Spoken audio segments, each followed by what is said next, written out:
मृत्यु के बाद 13 वीक क्यों कहती है? क्या मृतक की आत्मा 13 दिनों तक घर में ही रहती है? मृत्यु के बाद क्या होता है और आत्मा 24 घंटे के बाद घर क्यों लौट आती है? जानने के लिए वीडियो को अंत तक जरूर देखिए। नंबर 1, मृत्यु से कुछ घंटे पहले पृथ्वी से मनुष्य के सारे संपर्क टूटने लगते हैं और पैर ठंडे हो जाते हैं। नंबर 2, मृत्यु से पहले व्यक्ति को अपना जीवन जन्म से लेकर मृत्यु तक का पूरा फ्लैशबैक की तरह गति में दिखाई देने लगता है। विज्ञान के अनुसार ये सपना 7 मिनट तक चलता है। उसके बाद मस्तिष्क काम करना बंद कर देता है और अंत में व्यक्ति सुनने की शक्ति खो देता है। फिर शरीर का नाड़ी चक्र बंद होने लगता है, जो कि शरीर और आत्मा का मिलन है, जो बंद होने से आत्मा शरीर से मुक्त हो जाती है। नंबर 3, लंबे समय तक शरीर में रहने के कारण आत्मा शरीर को छोड़ नहीं पाती है और कई बार शरीर में प्रवेश करने की कोशिश करती है, लेकिन असफल रहती है। जिस तरह हमारे लिए किसी की मृत्यु को स्वीकार करना मुश्किल होता है, उसी तरह आत्मा भी उसकी मृत्यु को अस्वीकार कर देती है। नंबर 4, शरीर छोड़ने के बाद आत्मा शरीर से 15 फीट ऊपर हवा में तैरती है। वह अपने रिश्तेदारों को रोते हुए देखती है।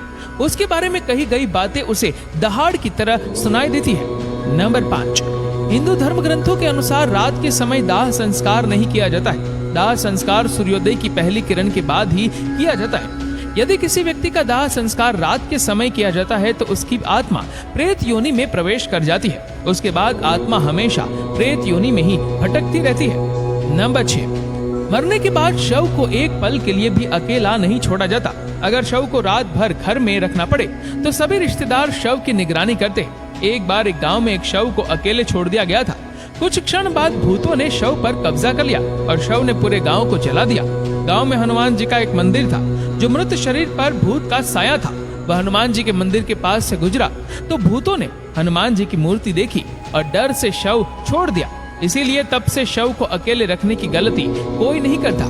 नंबर 7, अंत में यमराज में यमदूत प्राण लेने आते हैं और मृत व्यक्ति के साथ वैसा ही व्यवहार करते हैं जैसा व्यवहार मृत व्यक्ति ने अपने पूरे जीवन काल में अन्य लोगों के साथ किया होता था। यदि मरने वाले ने अच्छे कर्म किए हो तो मृत्यु के समय कोई कष्ट नहीं होता और आसानी से प्राण हरे जाते हैं। लेकिन अगर कोई व्यक्ति पापी है, अगर उसने जीवन भर कई पाप किए हैं, तो उसे राक्षसों से बहुत यातना सहनी पड़ती है और वह तड़प तड़प कर मर जाता है। नंबर 8, फिर आत्मा को यमदूतों द्वारा एक चमकदार गुफा के माध्यम से यमलोक ले जाया जाता है। रास्ते में आत्मा को वैतरणी नदी पार करनी होती है। इस नदी में आग की लपटें होती है। अगर आत्मा ने अच्छे कर्म किए हैं तो वह आसानी से नदी पार कर सकती है, लेकिन पापी व्यक्ति को अत्यधिक पीड़ा और यातना का सामना करना पड़ता है और कष्ट उठाना पड़ता है। नंबर 9, फिर आत्मा को यमराज के सामने प्रस्तुत किया जाता है। फिर चित्रगुप्त यमराज के सामने व्यक्ति के पाप पुण्य का लेखा जोखा जांचते हैं और उसके कर्मों के आधार पर उसे स्वर्ग या नर्क मिलता है। गरुड़ पुराण के अनुसार कुल 36 प्रकार के नरक होते हैं। इन नरकों में चित्रित यातनाएं बहुत भयानक होती है। नंबर 10, यदि कोई व्यक्ति आत्महत्या करके अपने प्राण त्याग देता है तो उसे अधिक कष्ट सहना पड़ता है, क्योंकि उसने जीवन के नियत समय से पहले ही प्राण त्याग दिए। ये शरीर हमारा नहीं है, ये किराए का घर है। इस शरीर को धारण करने से जीवन दुनिया में आता है। जब आत्मा शरीर छोड़ती है तो शरीर नष्ट हो जाता है। मानव शरीर 5 तत्वों से बना है और अंत में 5 तत्वों में विलीन हो जाता है और आत्मा अपने कर्मों के अनुसार स्वर्ग या नरक की यात्रा पर निकल जाती है।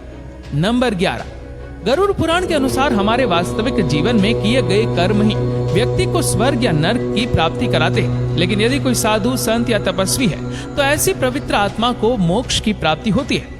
नंबर 12, सबसे बड़ा सवाल ये है कि हमें ये सब बातें कैसे पता चलती है। भगवान गरुड़, जिनकी शक्ति अविश्वसनीय है, जो 700 इंद्रों को हराने की शक्ति रखते, वह भगवान गरुड़ अमृत का कलश लेकर स्वर्ग से उड़े, लेकिन उन्होंने अमृत नहीं पिया। फिर भी भगवान गरुड़ अमर होने का वरदान मिला। गरुड़ भगवान को नहीं पता मृत्यु के बाद क्या होता है, इसीलिए जिज्ञासावश उन्होंने भगवान श्री हरि नारायण से एक प्रश्न पूछा और इस ज्ञान को हम गरुड़ पुराण के नाम से जानते हैं। भगवत गीता में श्री कृष्ण ने कहा है, आत्मा न तो जन्मती है और न ही मरती है। आत्मा केवल वस्त्र की तरह एक शरीर से दूसरे शरीर में जाती है। केवल शरीर नष्ट होता है, आत्मा नहीं। शरीर नाशवान है, आत्मा अमर है। जीवन हमेशा मृत्यु का चक्र है, इसीलिए मरने से पहले मत मरो, मौत से पहले कभी मत मरो। अंतिम समय में राम नाम सत्य है, इसीलिए बोला गया क्योंकि राम संपूर्ण जीवन का सार है। श्री राम सर्वश्रेष्ठ है, राम सत्य है।